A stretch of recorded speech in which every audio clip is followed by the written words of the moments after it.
નમસ્કાર, આપ જોઈ રહ્યા છો નેશન પ્લસ ન્યૂઝ. હું છું આપની સાથે હેતર ભગત.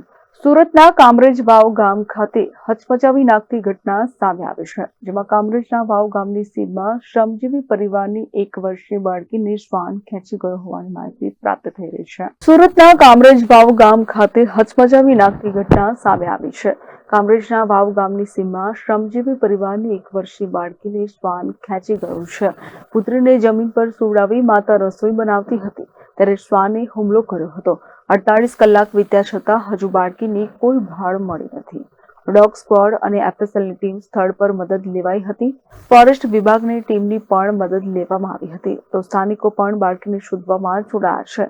તો આ સાથે જ ડ્રોનની પણ મદદ લેવામાં આવી છે, પરંતુ હજી સુધી 48 કલાક વીત્યા છતાં બાળકીની કોઈ જ ભાળ મળી નથી. બ્યુરો પર નેશન પ્લસ ન્યૂઝ સુરત. સમાચારોના સતત અપડેટ મેળવવા માટે અમારી નેશન પ્લસ ન્યૂઝની યુટ્યુબ ચેનલને સબસ્ક્રાઇબ કરો, બેલ આઇકન દબાવો અને જોડાયેલા રહો ફેસબુક, ઇન્સ્ટાગ્રામ અને ટ્વિટર પર.